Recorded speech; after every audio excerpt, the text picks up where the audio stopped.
Greetings, friends, and welcome back to another episode of Dreamscapes. Today we have our friend Tyler Kenya. I forgot to ask where you were at in the world, if it's okay to say. You don't have to. Yeah, Columbia, Connecticut. Well, there you go. Good. Yeah, I usually write that down and into... Okay, well, he's in Columbia, Connecticut, and an East Coaster. He is, okay, like I wrote this down. He is a rugby player, coach, cybersecurity salesman, crypto entrepreneur, painter, and the author of... The Maniac with No Knees. You can find him at tylerkenya.com. That link will be in the description below, and you can find his book on Amazon. Excuse me. For my part, would you kindly like, share, and subscribe? Tell your friends. I always need more dreamers and viewers for my video game streams, Monday through Friday, 5 p.m. Pacific, 8 p.m. Eastern. Wow. I can't think this morning. That's okay. We're working out. We're doing it. We're doing it live.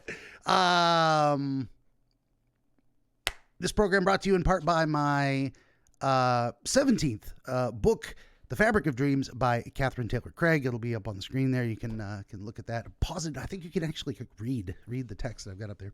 Anyway, of course, you can find all this and more at BenjaminTheDreamWizard.com. And if you'd head on over to Benjamin the Dream Wizard, my lips don't work this morning either.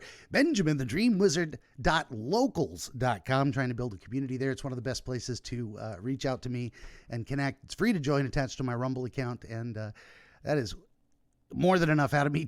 Tyler, thank you for being with me this morning, or this afternoon for you. My pleasure. I'm happy to be here. Wonderful.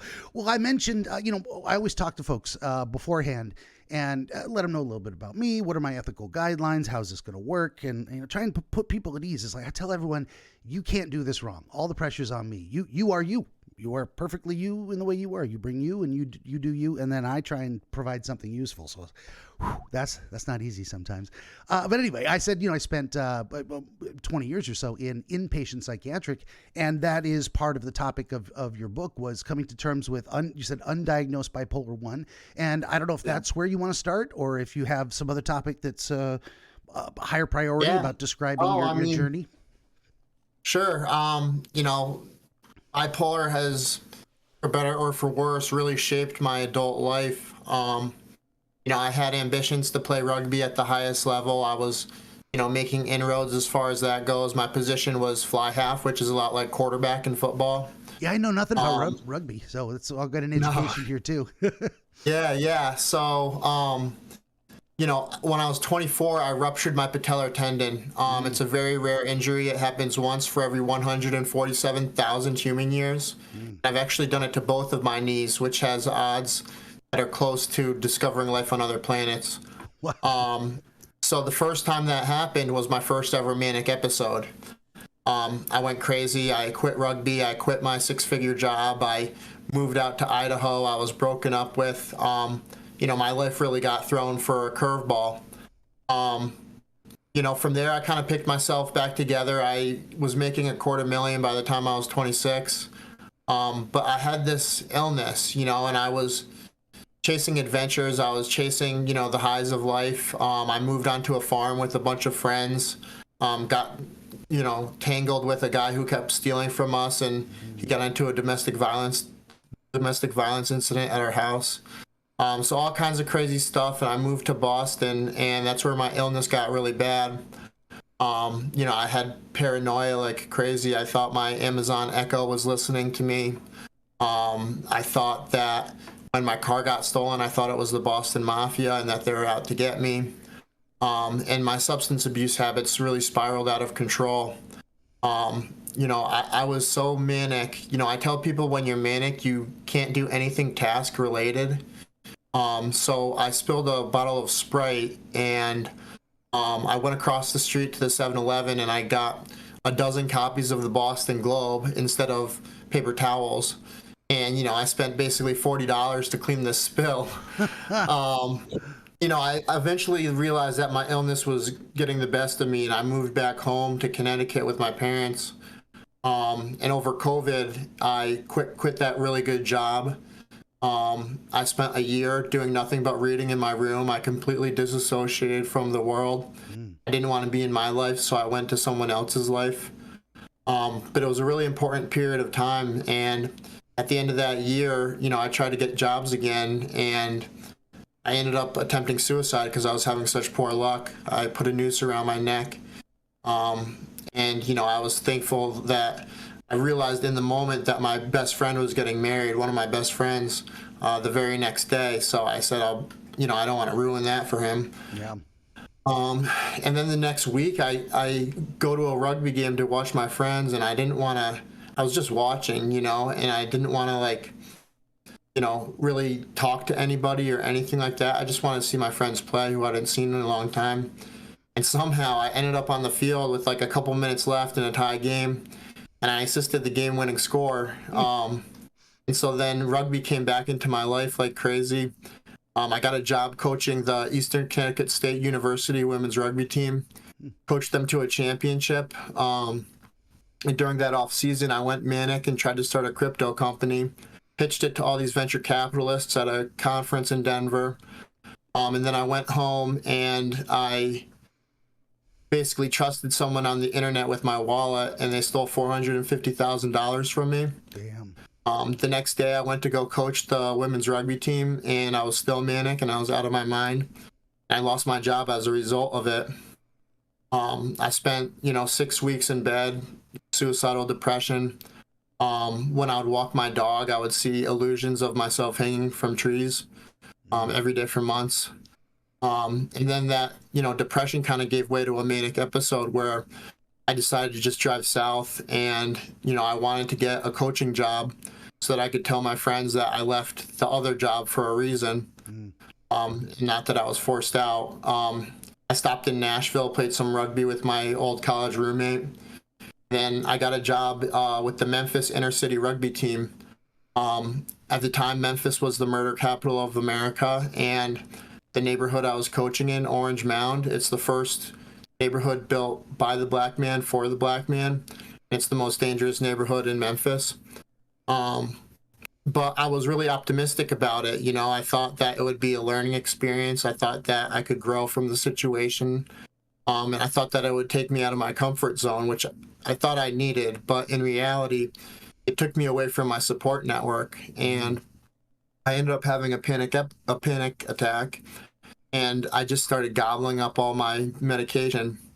My psychiatrist, because I was moving to a new city, he gave me 3 months supply of everything. And by this time I had been cycling through meds like crazy. I had some that gave me really traumatic side effects. Like one made me gay for three months. Wow. And, so I basically overdosed on medication, and I had to go home. I was flown home and then hospitalized with severe serotonin syndrome. It's hard to know if that was a suicide attempt or not. I was kind of like, give me liberty or give me death. Yeah. But, about a month later, I said enough is enough. I went to the ER. I said, look, all I want to do is kill myself. I've tried before. I'm going to try again. Can you help me? And I spent, like 3 or 4 nights in the ER in a pretty traumatic wing. I had a curtain for my bed, but they wouldn't let me close it because I was suicidal. Yeah. And then they eventually moved me to the Institute of Living, which is one of the oldest mental health hospitals on the East Coast. It's a beautiful campus, but as an inpatient, I didn't really get to see the campus much at all. Yeah. We only went outside on a patio once the whole time I was there. No one really talks. A lot of people are really suffering from schizophrenia, from narcissism, from, my roommate had aphasia, which is when you have trouble talking because of something or other. And I got him to talk for the first time in several weeks. And, we formed a relationship. And that was kind of the turning point for me. I was realizing how fortunate I am compared to a lot of other people. I'm white. I'm from a nuclear educated, wealthy family. I'm a jock who has good looks and wit. I was blessed with so much. So, I started to realize that, and I started to feel better about myself. And I also felt like I wanted to give these people a voice because I was ashamed of who I was. A lot of people with mental illness are ashamed of who they are. They struggle with, feeling alone at times, and they struggle with the general public just not understanding. I've been treated poorly in the workforce, and my tribulations are nothing compared to so many others. But I didn't know really how to express that, so I got my life together. I got a job at the largest cybersecurity company in the world, and I was working hard to get back on the rugby field. And by the spring of 2024, I was in the best shape of my life. And I thought it would be the year that I was going to show the whole world what I could do on the rugby field, And my second game, I ruptured my patellar tendon again. And I went manic because of the pain, because I was a substance abuser and my parents didn't want me taking the painkillers. And I just started something in the moment. When you're manic, you feel righteous, you feel powerful, you don't care what others think. And I just started typing my life story out to my followers on Instagram. And I had to get hospitalized. I had a really tough time in a hospital that didn't really treat manic episodes the way you wish they should be treated. But when I got out of the hospital, I had all this feedback from friends, from younger rugby guys, from people that suffer with mental illness. And I kind of realized, okay, now that I've got my head together, let's put this together, and, let's not be ashamed anymore. Let's put our true, authentic self out there for the world. And let's explain how things are to struggle with mental illness, to struggle with suicide thoughts, to be taken away your freedom and put into a mental health hospital where, there's no group activities, there's no fun, They don't really try to heal you in that setting. They try to stabilize your condition so that you're not a threat to yourself or to anybody else. Yeah. But yeah, so that's kind of how my book started. There's a lot of things in my life that I can blame on mania. But the biggest blessing it's given me has been this book, because I would have never started it without that episode. And it was almost like divine intervention, like someone was helping me write it, because there wasn't a single day that I didn't know what to write. There was no writer's block at all. It all just came together perfectly. Yeah. So I'm really proud of it.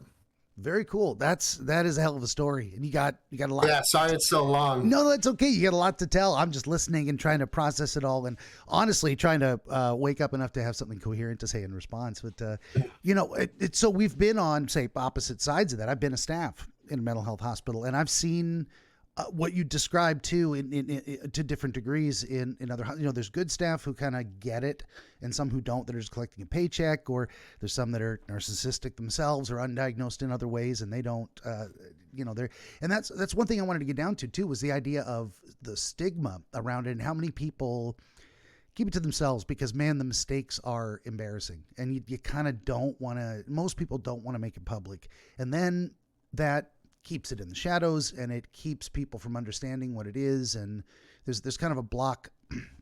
Normal people or whatnot, non neurodivergent, as they might say, don't want to think about it and don't want it in their lives because it's a hassle.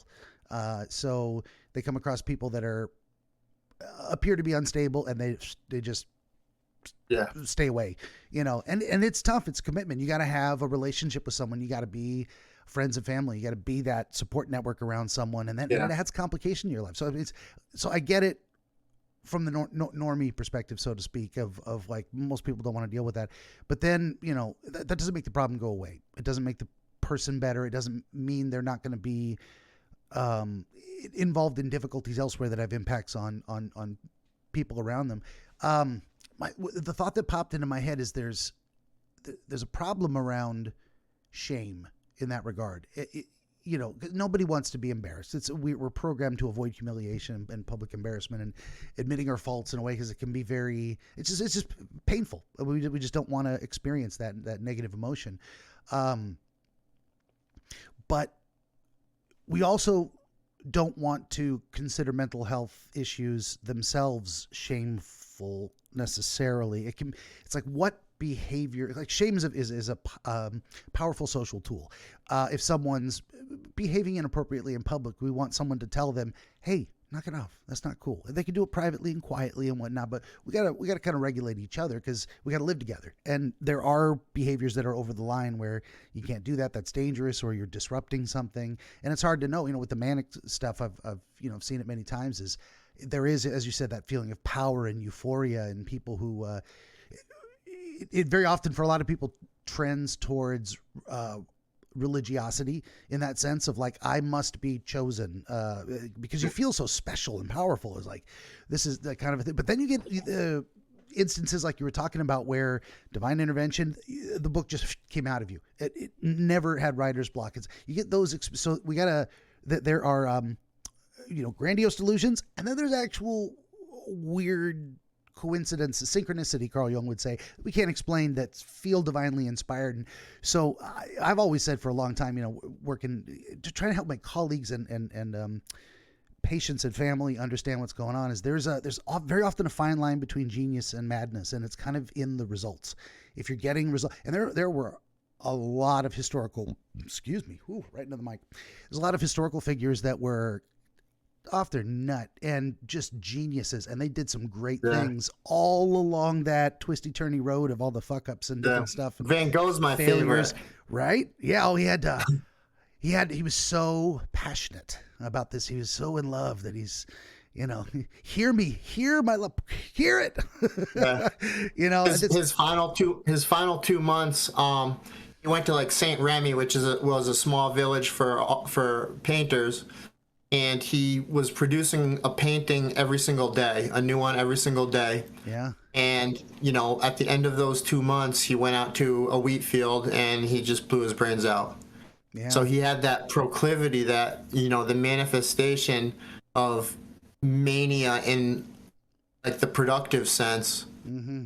But as with pretty much every incident I've had with mania, if there's not intervention from someone outside you, then eventually it's going to steer in the wrong direction, and that could be really bad. For sure. Well, kind of okay, piggyback on that and then loop back around. Is the idea that I had this thought, like, if there's a trope that great art requires great suffering, that's kind of goes with it. The struggle, a suffering artist is a trope, because we've seen that pattern throughout history. You have to be really moved, you have to be really passionate, you have to be really almost disturbed by something to get you moving in a direction, to invest that time and energy into things. So the thought that popped into my head years ago was, are we going to medicate away artistry, so to speak? Because if a person was, say, destined to produce great art, but then we medicate their depression, and then they just go on to have a normal, bland, happy life, which is very stable, but that, do we have an obligation to them, to the world, not to medicate them and say, you're going to die young, you're going to kill yourself, but you're going to produce great art? It's like, should we be hands off? Now, I can't approach that and say, yeah, we should definitely do that, condemn people to death because it's good for society. I wouldn't do that to an individual. No, but just that thought passing through my head is like, how do we balance these competing goods? In a way, it's good that a person is stable. It's good that we have great art. Can we do the same? And so looping back around to what I was saying about shame is like, we don't want having problems, having mental health issues to be stigmatized to the point where people feel it's their fault for the way they were born, for the chemical imbalance stuff. Now, there's things you can control more than others. But there is, this is always like, as a practitioner in the field, when I was doing it, I was trying to tease out the line between, this is the stuff that's not your fault, and this is the stuff you can control. Let's focus on that. And the only shame a person should feel is failing to do what they can under the circumstances, making poor decisions when you have the ability to make a choice. And that can be very hard. Very, very often, if someone comes in an intense manic episode, you got to just provide containment, give them a big soft hug, and keep them out of trouble, and typically get it medicated to just bring down that mania so that the thoughts can slow down and clarify. I've described it in the past as, it's like having a really powerful, V8 high torque sports car engine on a golf cart, and those back wheels are just spinning all over the place. It's out of control. So we're trying to calm that motor down a little bit. Not destroy the motor. Motor's going to stay the same. Golf cart's going to stay the same. But the wheels won't spin without traction. Let's just slow it down so you can get traction and point yourself in the direction you want to go. So, okay, all of that to say that probably, the biggest stigma we should have is people not dealing with their situation that they're in, not taking it seriously, not saying, wow, something's out of whack. I need to do something. I need to seek help. I need to stay on the meds. And I've seen the difference between success and failure, from my perspective, seem to be the people who took it seriously and said, wow, I was making some pretty crazy choices there. I should probably accept, number one, that I have a condition that I need to take seriously, and trust the people around me to be my reality meters to keep me stable, to give me feedback and let me know, I think you're spinning up. I think you're getting too low. Maybe we should seek help. Maybe we need to adjust the meds. So I don't know. I threw a lot at you there. I don't know if you have thoughts on those ideas. No, I mean, I think you hit it on the nail. There's really, there's nothing to be shameful about being your authentic self. It's quite liberating, actually.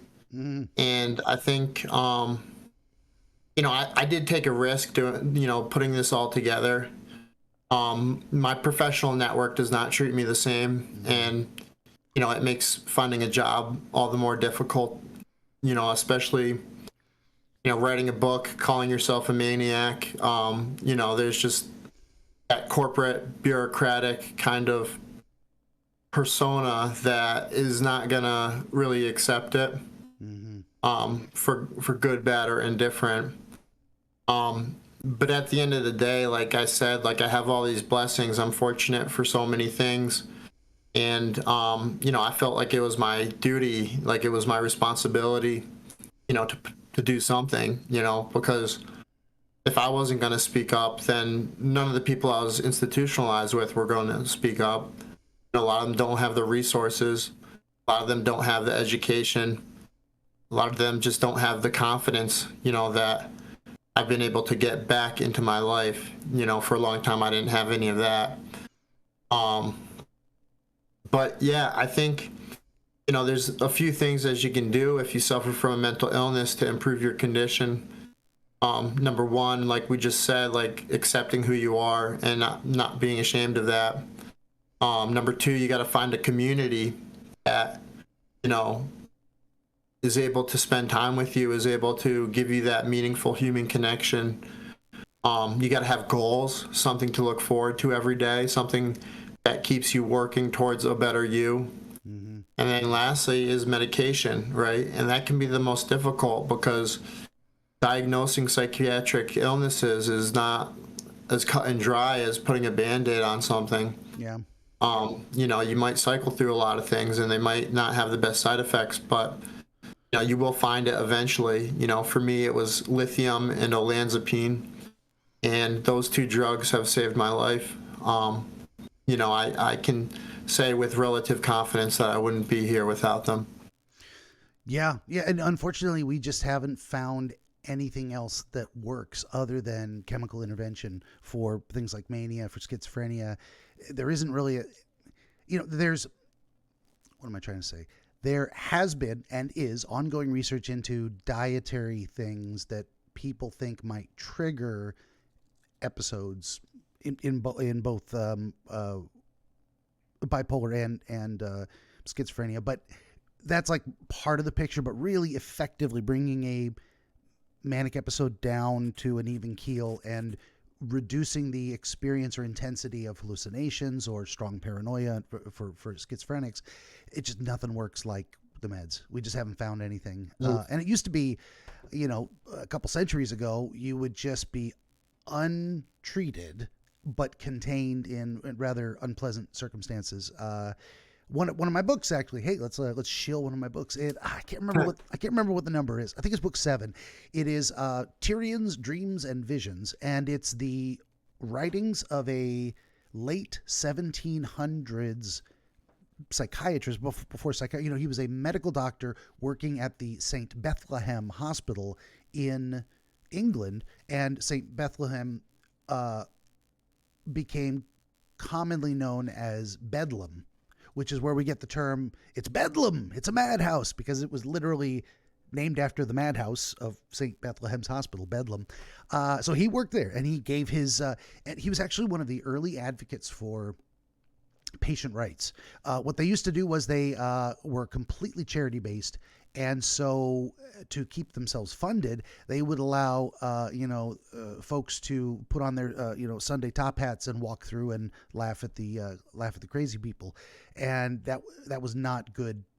It was not good for them. And so he said, hey, maybe we should restrict visitors to only people approved by the patient, only people who are good for the patient, that keeps them calm, that does not taunt and jeer them, that does not exacerbate their symptoms and for the entertainment and amusement of a crowd that paid a penny on a Sunday morning, so that was the beginning of that kind of trend. Maybe not him specifically began it, but it's one of the works that documents that advocacy. It's fantastic work. But that's a stumbling block for a lot of folks that have conditions. Is number one. So there's a book that I used to recommend to the family of patients who are struggling with a new diagnosis. It's called "I'm Not Sick, I Don't Need Help," and that's a quote from the author's schizophrenic brother as he was slamming the kitchen door and walking away, because that's what he had told him. And so this was this practicing, clinical psychologists struggle with his own family member who was resistant to the diagnosis and thus to taking the meds, which that's why a lot of the and it really what am I trying to say? Wow, I'm going to say that a lot this morning. Prior to a revolution in the 80s, 90s, 2000, I mean, it was around that time. It was after the 60s and 70s anyway. Previously, it was the mental health practitioner's model to confront, and break down resistance. That was a holdover from the early 1900s and psychiatric models that are now out of date. And slowly we realized that the inability to see themselves, to see the delusions as delusions, to recognize the voices as not real, that lack of insight was a symptom itself. So, it used to be confront delusions until they are relinquished. And then it became, you can't argue with psychosis. It is what it is. You can't argue with that thing. So you got to try other methods to do an end run around it. And that's where we got, we've got inpatient containment, and we've hopefully, to the greatest degree possible, made it like the absolute last resort to put hands on anyone ever, but to get that medication into people involuntarily, to just start that process of we got to get the symptoms down. We got to treat the psychosis with medication to get the person to be able to see that they're having a problem, and then they can reflect on their behavior and go, wow, yeah, that wasn't so great. Maybe I don't want to do that again. How do I avoid that? Well, the meds seem to work. So if we can get to that point where someone has the insight, you have the best chance of long-term success, because you're like, I got a thing. It's a part of me. It's not all of me. I just got to deal with it and move forward that way.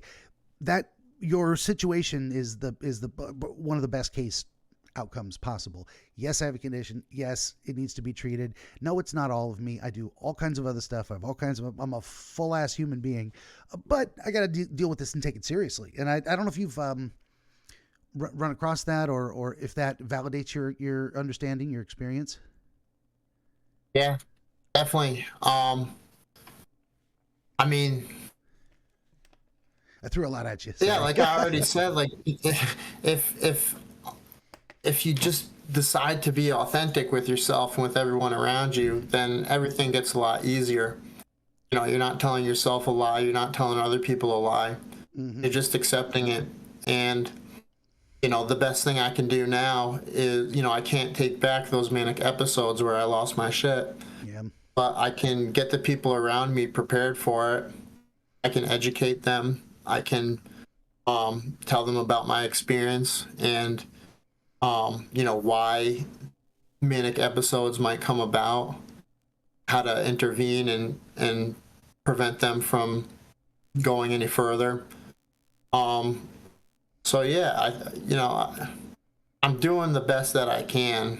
A lot of people look at me and say, he's the other half of bipolar. He made it through. People look up to me, people with this illness, they're asking me, oh, what medicine are you on? Like, what about this? What about that? I'm still struggling. Like, I'm not through this. It's a lifelong illness, and I'm always going to have it. There's not really a cure. But I'm not yet. Yeah, I mean, I'm stable right now. I only had one manic episode since being institutionalized, and that was when I ruptured my patellar tendon. And it kind of continued in a mild phase for a few weeks, but like it was contained, and for the most part, it came out a positive. With my book coming out of it. Yeah. But I'm like I said, I'm not through this illness. I still struggle with substance abuse problems. I still, I'm not suicidal, but I have suicidal thoughts every day. Mm. It's just something in passing where like I'm embarrassed or something. I close my eyes, I see a noose. And that's something I have to live with. That's something that I have to kind of harness and understand why I'm thinking that way, and understand that, I'm not always going to be thinking that way. And count my blessings. But yeah, I'm happy with the way things have gone since finally getting intervention. Absolutely. That's great to hear too, because it's hard to keep that perspective as the person suffering, and then as the patient, not patient, but it's as the family of a person, when you're in the middle of it, when it's happening, it's like, God, this is awful. It's also important, just to stress again for anyone listening out there, that these are currently lifelong conditions. We haven't found a cure for that. I think we will. I think as we understand the brain more, we're going to kind of figure out where things go a little sideways, and we can, I think we're actually entering a fascinating new potential with AI and quantum. Say again? Quantum computing. Quantum computing is going to make AI. I mean, we're right on that knife's edge between this is going to transform humanity into near godlike beings, or we get the Terminator future. I'm not sure which. I make AI music. I do AI. I have it generate images for me.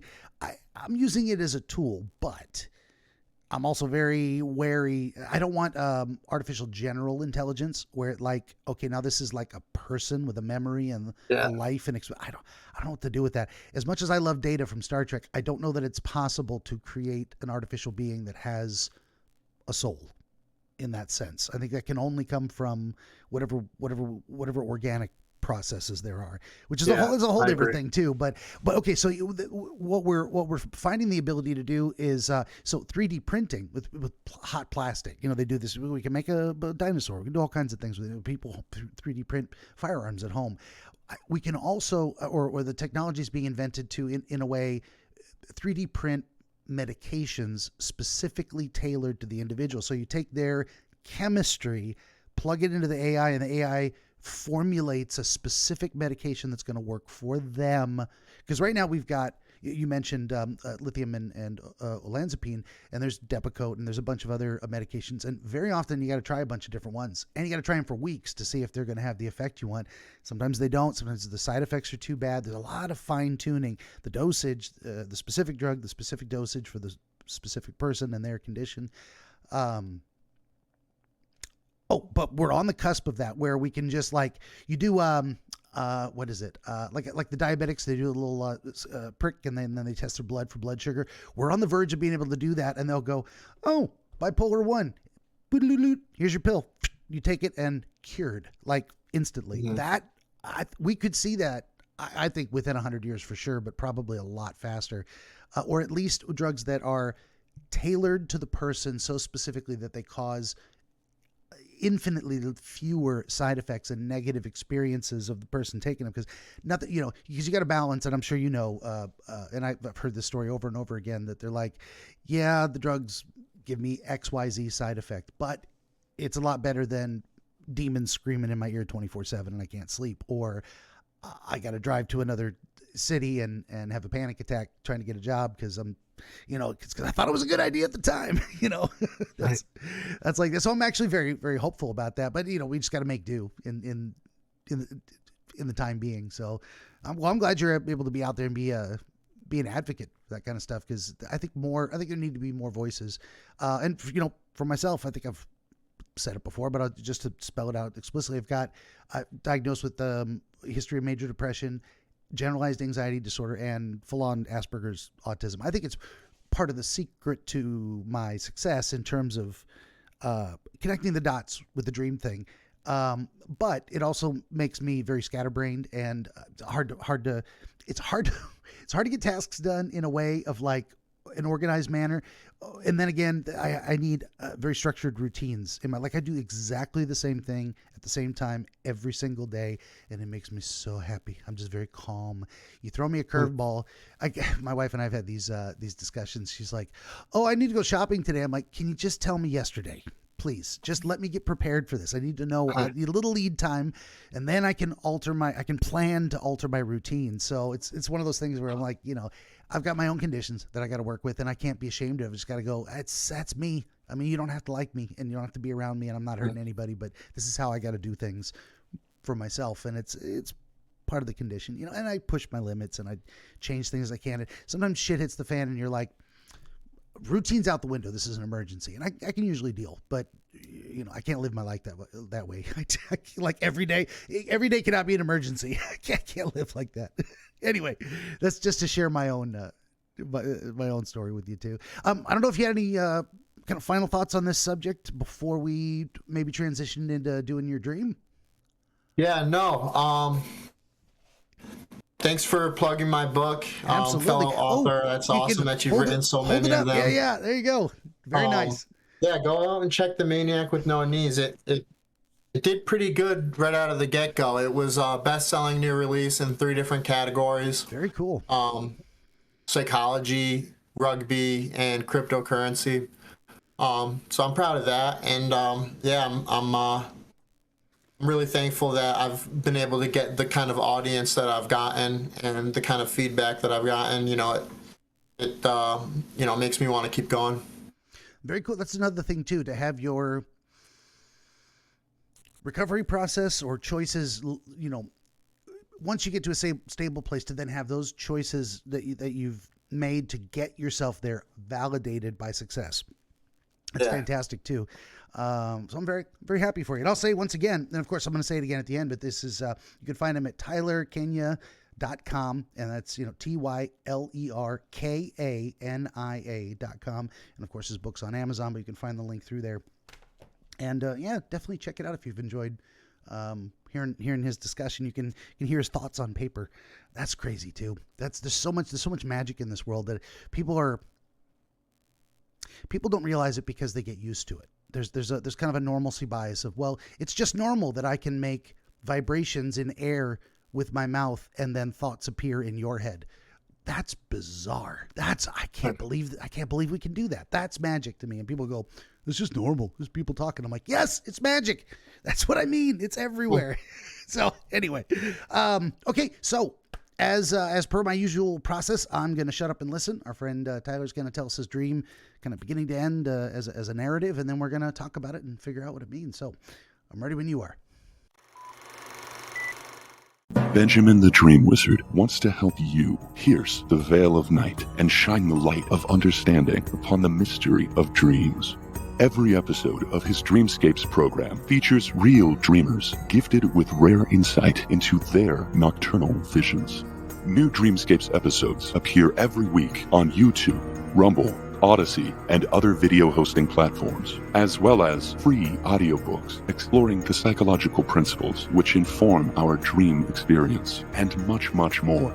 To join the Wizard as a guest, reach out across more than a dozen social media platforms and through the contact page at BenjaminTheDreamWizard.com, where you will also find the Wizard's growing catalog of historical dream literature available on Amazon, documenting the wisdom and wonder of exploration into the world of dreams over the past 2,000 years. That's Benjamin the Dream Wizard on YouTube and at BenjaminTheDreamWizard.com.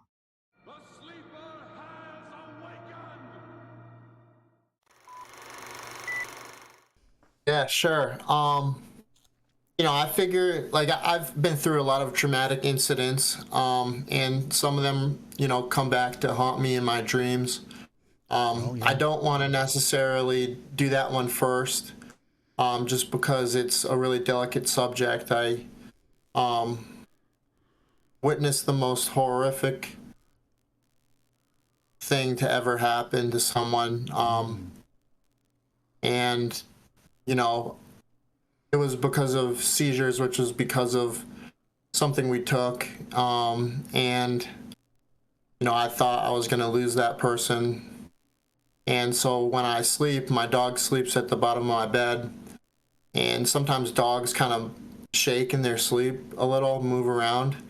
And every time that happens, I'll have a dream about seizures. But I don't want to focus on that one. I think, Sure. A more fun one would probably be, like you said, words can be magic. And, for me, like the marriage rate for marriage failure rate for bipolars is not very good. I've had my own lack of success in the relationship category. And, at times it certainly feels like I'll probably never have a kid. Which is really sad to me because I want to be a father. But this book has kind of become a legacy for me, something that can grow beyond myself, something that can last past my lifetime. And so obviously that contains a lot of headspace, in my mind. And I worked tirelessly on this book every day for 8 months. 6 months of editing. And, I realized that you're never going to find that perfect sentence. Now, you can get close, but the language of English is so diverse and so, multiplicity, Yeah. It's such a hodgepodge of other languages too. We just throw it exactly. in. Why not? Schadenfreude. Okay. I have this recurring dream. Yeah. Where, I found the perfect sentence. I found this thing. It's on the tip of my tongue, but I can't find any paper. I can't find my phone or my computer, and I'm frantic because I know that I'm about to forget what I want to write. And so I just search high and low, and then I forget what I'm about to say, and the dream ends. And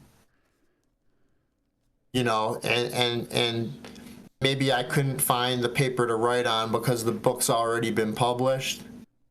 It's kind of funny in that way. That's a great connection. But no, it does bug me. I mean, right now I'm writing a book of short stories, not short stories, short essays. They're all 1 page long, about addiction and suicide and institutionalization, stuff like that. And now that dream is kind of bled into that. Like, I'll think of the perfect short essay, and then it'll just be like poof. There's nothing to put it on.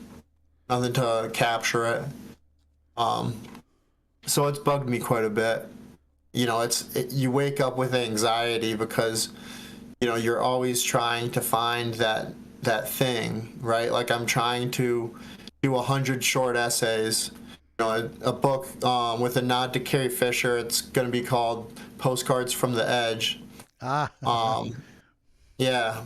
And, that's pretty much it for the most part. Just an author who's got a phrase at the tip of his tongue, but he can't get it out. Yeah, that's a great example too of how dreams really work. Is they show you, or you have the experience of things that are relevant to what you're doing in real life. The dream speaks to you in your own language, so to speak. So if you were a stock car racer and a mechanic, and you worked on cars and you loved cars, it would be, I need to adjust the timing belt and I can't find my wrench. It would be a very similar thing. And there's actually history.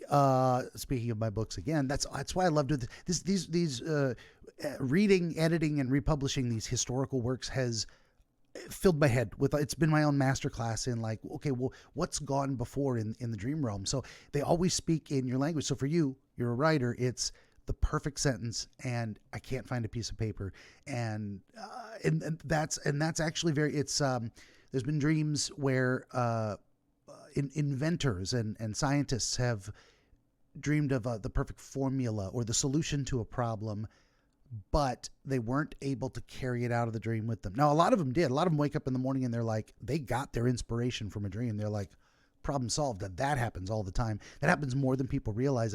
Even if you don't remember your dreams, if you go to bed confused, uncertain about something, you don't remember a dream at all, but you wake up in the morning and your mind is settled on it. You've had the time to let it process. But I call it let it percolate, like coffee. Coffee takes as long as it takes to make. You got to brew the water and all that. It'll be coffee when it's ready.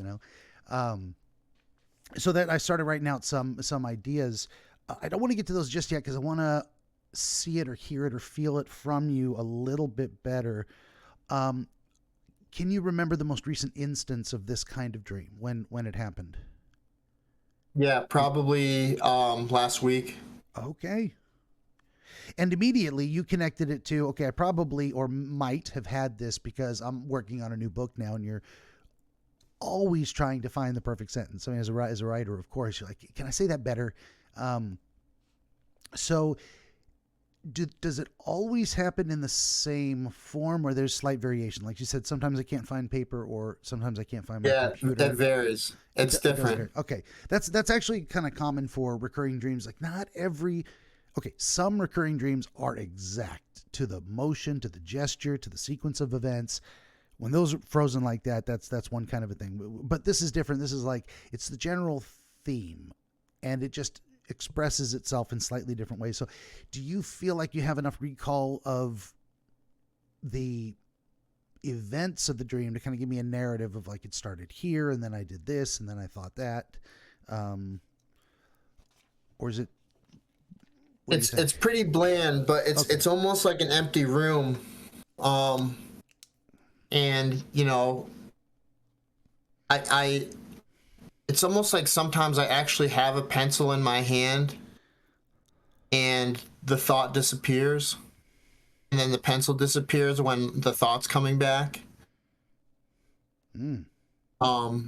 So it kind of changes. Like it's a empty room, and I'm still looking like there's something behind something, but there's not really anything there.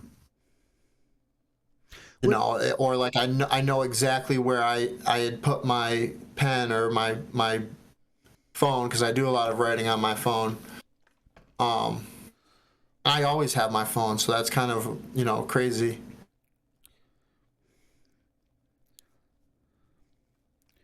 Fine. You're just making some notes here.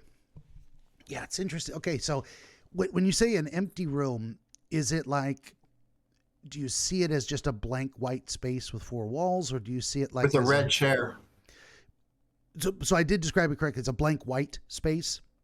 Yeah, with a red chair. With a red chair. Interesting. Red chair. What kind of a chair? What's it made of? It's metal. It's like one of those tall chairs.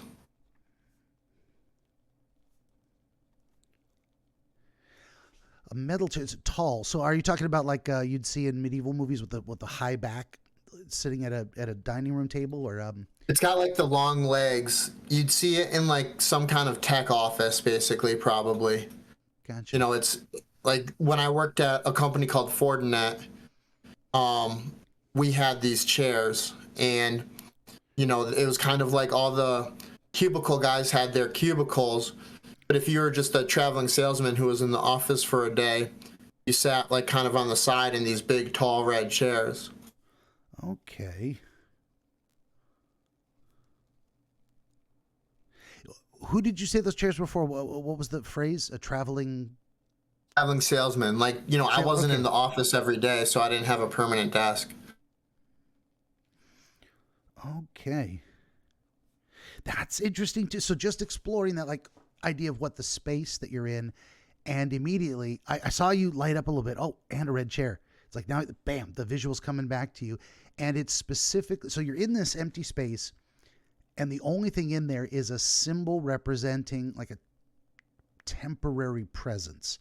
The traveling salesman is not a part of the company. He doesn't have a cubicle with an office chair. He's got his own special kind of chair, and that has become an iconic connection for you with this. So it also feels like it connects with the idea of the ideas you're coming up with that you're trying to express being temporary as well. You're in a space devoid of other contexts outside of an icon of temporary presence just passing through, just as in some ways these ideas are just passing through, and in some ways you got to grab them while they're there and get them out. Or I've had that experience too where I'm like, oh, that's genius, I got to write it down, and then 5 minutes later I couldn't do it, I'm driving or something like that, and I got to get to my desk, I got to pull over before I can find a pen. Gone. Got the perfect for like a poem, a full thing, like gone. And I'm like, fuck, how do I And to take your analogy a little farther, like so that was the job I got when I was released from the mental health hospital. And my first year, like, I wasn't given any good customers, so I worked harder than I've ever worked in my life.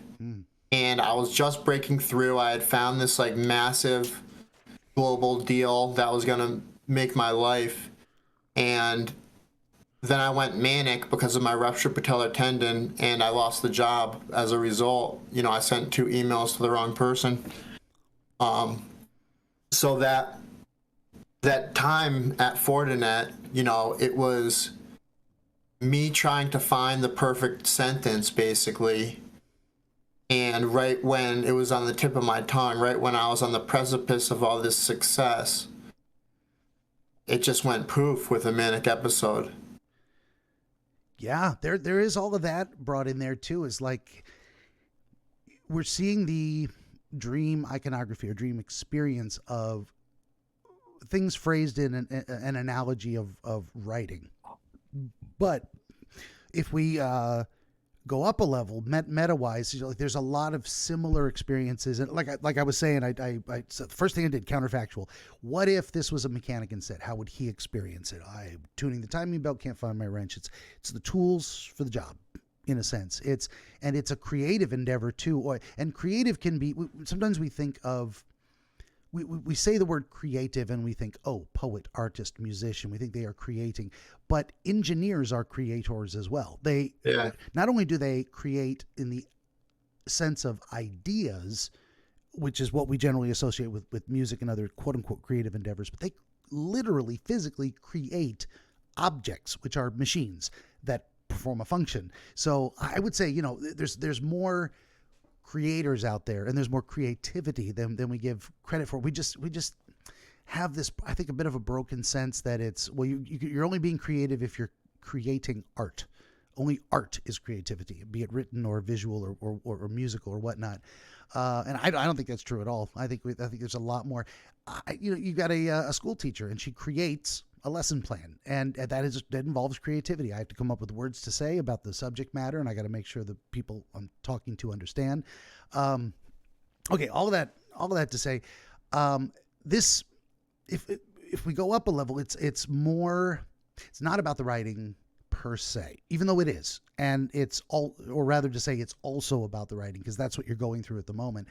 And I would say definitely that's what's triggering this. So it's generally, we have some life experience, and we need to understand it for whatever reason, good or bad. How do I have more of this success? How do I avoid this failure? How do I solve this problem? And that'll come to us in dreams. So, but then also sometimes we just have dreams that are like, I need to understand like the first step is understanding the problem. They say, with recovery stuff, first thing is admitting you have a problem. Then you can deal with it. So that's just generally true of anything in life. The first step to solving a problem, as an engineer, a mechanical problem, we have to see there's a problem. Step one. Sometimes our brains start there, and what we're trying to do is understand the nature of the problem specifically enough to then attempt to formulate solutions. But it seems like for you, because if this was a one-off, that's probably where I would spend most of our time focusing on it. But this appears to be a series of recurring dreams. You said the most recent one was about a week ago ish. And Yep. when did they start this type of recurring dream of looking for paper or a computer, trying to express yourself in that way? Yeah, I mean, typically it's on days where I was writing into the night. I think that it tends to be later in the night, like it comes close to morning. Like a lot of times I'll wake up and it'll be morning. Yeah, no, that's very common too. There seems to be, and this is a bad analogy because it's like dreams almost exist in like a fourth dimension. There's no vertical scale, but it's an approximation. The idea that you dream at all levels, but you remember the dreams that are closest to consciousness. So early, Okay. yeah. Now, see, we used to think they would look at dreamers and they would say, "Oh, look, his eyes are moving," but it doesn't happen all the time. So they started waking people up during rapid eye movement and asking them, "Hey, were you dreaming?" And they'd go, "Yes, I was." And they'd go, "There you go. Rapid eye movement means you're dreaming." And they assumed that then when there was no REM, you were not dreaming. But they did recently, and recently could be 40, 50 years ago, whatever. But there was a revolution in that is they started waking people up when there was no rapid eye movement and say, "Hey, were you dreaming?" And they said, "Yes, I was." It turned out no matter when you woke up someone in their sleep cycle, they were dreaming. But that's where they got the idea of maybe not in the first little bit, but definitely a lot of dreams popped up at the end. A lot of closer to that. And if you wake up in the middle of the night, you got to go to the bathroom. The dog barks or whatever. If anything wakes you up, you will find you were in the middle of a dream. Our brain almost never stops processing, or I would say, like the heart and the lungs, it just does what it does until you die. So there's always something going on in your head. Sorry, Buddhist, there is no quiet mind. There's just the ability to distance yourself from the noise. So, but they know that. That's actually a part of the teaching. I was going somewhere with all that too.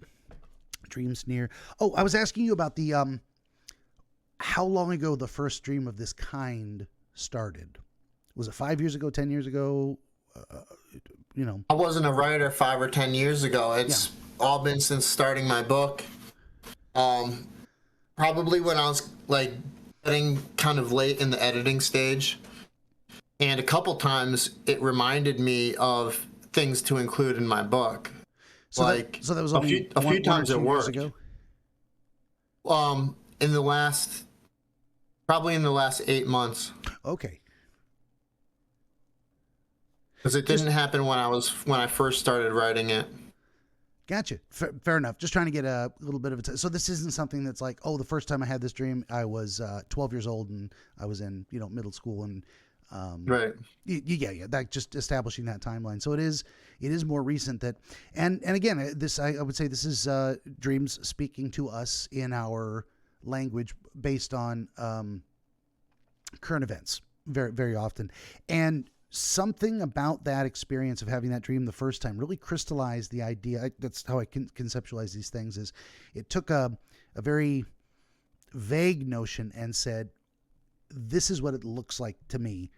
And then every time that similar situation comes back or becomes more intense, the dream returns to say, hey, you're having this experience again. What is the point of it?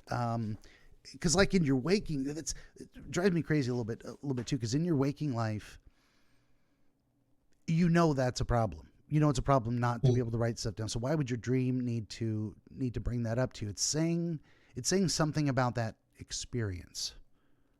Um, when you wake up from a dream like that, do you feel panicked or do you feel Anxiety. You do feel anxiety. Okay. Could have been a very different experience. And hopefully through our discussion, the experience of that kind of dream, it'll stop completely because you don't need it anymore, or it'll change in some way that hopefully it leaves you waking up feeling less distressed. Because that would be the difference between a nightmare and a pleasant dream is how you feel about it. Is it scary or is it happy? So if we could just make all nightmares happy, there would be no nightmares anymore. That's kind of a thing. But I think we need nightmares to process bad things too. That's I don't think we'd want to take that away. Sometimes negative emotions are good for us, even though they're not pleasant to experience. We need it. So there's that leads me to think that there's something in here that you feel like you need to understand. Okay, so you're in the blank room. Tall red chair representing kind of this just passing through, temporary, but also not only that, an icon of a time you were struggling to put your life back together in a job that was very difficult and made more difficult by your symptomology, and eventually that you lost anyway. So there's a lot tied up in that red chair. How often is it that is the specific beginning of the dream? Blank room, red chair. That's just the most recent. I don't know that. The most recent one anyways. Fair enough. If it was a consistent icon. That's why we talk these things through too, because the dream you're having now may be speaking to a slightly different aspect of the same issue than the same dream earlier with different icons. So they're going to point your brain in a different direction. So for this one specifically, it was that chair. And then what happened in the space? Like you appear there, you see what is before you, you know where you are. And then what did you do? Or what would you think? What did you feel? Yeah. What's like a sequence of events? Yeah, like I said, sometimes I have a pencil and I don't have the thought. And sometimes I have the thought and I don't have the pencil. This most recent time? I'm looking high and low, like I'm just searching for something. Mm-hmm. And I'm never able to find it. So that's more common to the broader experience, but this specific one, blank room, red chair, and you were looking for a pencil? I had a pencil. You did. In this one, you had a pencil and you were looking for paper or something, something to write on? I think so. Or I didn't have the thought. Okay. Like the thought was on the tip of my tongue and then I lost it.